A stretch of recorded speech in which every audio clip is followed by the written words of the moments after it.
on that. You know. Yeah. So tell me your name. My name is Cindy. Cindy? Elise. Cindy. Oh, Cindy. Oh, okay. You know, a good old American name, Cindy. You gotta have a Cindy in the crowd, right? You know. I guess so. Yeah, you gotta have a Cindy. So you say you're about to enter the master's program? I'm about to graduate my master's program. Oh, is that right? In a couple days, actually. Oh, congratulations. Thank you so much. Thank God you. bless you. God bless you. Yes, and you're going to practice and work with autism in the I autism currently work with individuals on the spectrum, yes. And Okay. I'm studying to be a supervisor, a Oh, BCBA. well, you got to get in the door first. I'm already in the door. Oh, okay. I need the master's in order to actually sit for the exam.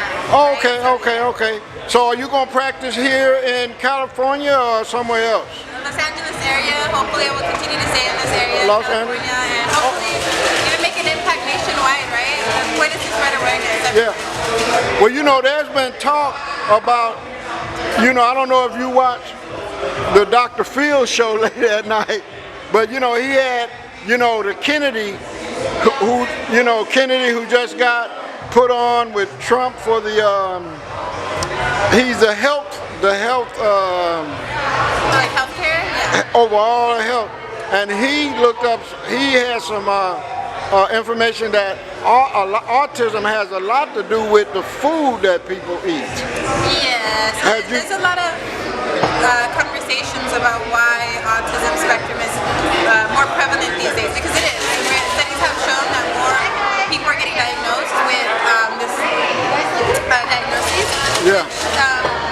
I can't tell you exactly where it's coming from. Right. All I know is that there are ways to help our other neurodivergent individuals. Just because someone's on the spectrum doesn't make them any different. Right. That's what I want to do. I want to make sure everyone feels welcome in their own community, that we can learn all together how to adjust ourselves. Because the reality is that we can't expect these individuals to adjust to us. Yes. We have to adjust to them. We have to accommodate. We have to manipulate the environment and whatever. Exactly. Right? Exactly. But the first step is awareness. Just knowing what it is and knowing what you can do. It's something as simple as saying hi to someone on the spectrum. And you know, is it for just children or can older people, I mean, are people born with something, or can it be picked up later? Let's say I was born without it, and then at 12 or 18 or 24 or 30, can I get it? Yes, people can be diagnosed at all types of ages. More often than not, you're not diagnosed until after maybe like around the 2-year age or 1.5. Yeah. It's really hard to identify that in the very early stages, but it is possible. Right. I also know individuals. There's a famous artist who has animated multiple movies. The Book of Life. The animator for that movie was diagnosed with autism at the age of 44. Oh, really? 44, yes. Really? So it's already there. It's just a matter of getting diagnosed. It's a spectrum, right? So it looks different on everyone. Ah, the spectrum. And it doesn't matter how you look or how tall you are or where you're from. Yeah. It's, some people have it, some people don't. Some people get diagnosed late, some get diagnosed early, but it's real. Are there any information to indicate that it might be hereditary or something?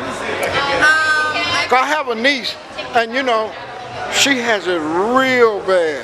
She cannot even come out of the room because she is super violent. She put her mother eye out, got her mother one leg because the mom was diabetic. So, but then I know some other kids who aren't like that at all. They're kind of normal. Well, like I said, there's a spectrum, right? And there's different behaviors that one will display. There's deficits in communication and social life, and even some adaptive skills, right? So it looks different on everyone. The earlier you start interventions, the better it is for that individual. Once you have autism, you're always going to have autism. It's not something that's just going to go away. It's part of who you are. But it's just about learning how to manage some challenges, right? Yeah. Like just because you have some interfering behavior that does make you violent doesn't mean that cannot get, assisted. We definitely work with individuals who engage in all types of behaviors. Adults, children, teenagers, everyone. I work with adults and children. Youngest being 2, oldest being 35. And it looks different for everyone. Everyone needs their own individualized personalized care. Right, right. Okay. It depends on a lot of other factors with the people, the person, and other factors. The environment. Their personality. Environments reinforce behavior. So it depends on what environment you're in, what's been reinforced, what hasn't. And some are automatically reinforced, right? So there's certain types of behaviors that one engages in because it innately feels good, right? Like it has an automatic feeling within themselves to behave a certain way. But more often than not, all human behavior is reinforced by your environment. Okay. It is. There's ways to manipulate that. You manipulate the environment, you manipulate the behavior. Right. It just takes a while to identify what are those triggers, what are those things you have to manipulate or teach, right? Yes. Yeah. Okay, okay, awesome. Well, thank you so much. I've learned so much in this two minutes. No problem. You know, and Spreading awareness, I think it's just important to like talk about it. yes, yes. It's real. And you know, I'm glad that you're, you know, taking up that field, because in all of my experiences, all the medical people that I personally know, none of them are dealing with autism. They're in pediatrics or whatever, but very few of them, in fact none that I know personally, you know, want to, you know, deal with the autism. And it's very prevalent nowadays. It's happening a lot, you know. And it's also, so now that's a mental health. Is that a part of mental health? Autism? Cognitive disability. It's cognition. It has to do with the cognitive disability. Okay. A lot of individuals with cognitive disabilities, like autism, do have underlying mental health conditions sometimes. Like ADHD is considered under the mental health umbrella. You know, they might have like OCD or depression, anxiety, or things like that. Right. Okay. Autism spectrum in itself is a cognitive disability. Oh, okay, okay. So if a person has a mental disability, can that enhance the autism or make them react in a certain way, enhanced way, or something like that? That's really hard to say because mental health disorders affect everyone so differently. It doesn't matter whether you're on the spectrum or not. If you have depression, you might be high functioning or low functioning, right? You might be in bed all day and not starving, and other people are going about their day and going to work, and you would never know that they have depression. It affects everyone so differently that we can't say that it enhances or decreases certain behaviors with autism, right? There are completely two different types of approaches to those as well. The mental health industry handles like those type of disorders very differently and we as behavioralists handle autism spectrum disorder and behaviors within that realm very differently. Okay, okay. So now let me ask you, would you, like for example, go and speak at different places? Because what I do is I set up after school programs, and I like to have speakers sometimes come in and speak to the children. In fact, I'm getting ready to start working with, you know, a group that is focusing on sexual abuse, and they're coming to speak.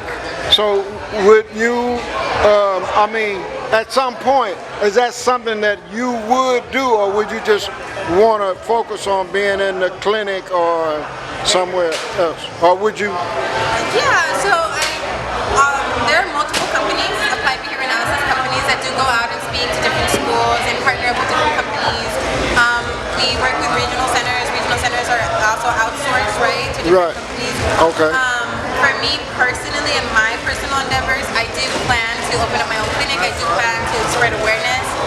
There are multiple types of events that happen, like the Autism Walk, right? That happens every year, where people get all together and talk about it, advocate. There's Autism Awareness Month that just happened last month. You know, that's a time where like everyone gets to talk about it and know that this is very much real. And the color that represents the Autism Awareness Month is blue, right? A lot of people are blue during that time. Right.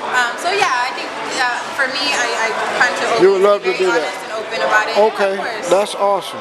Well, thank you and congratulations. thank you so much. You know, I just met you, but I'm proud of you. Thank you. You know, glad to have you in the field. You know, it's something that's really needed. It's very needed. Yes. Thank you so much. Thank you so much.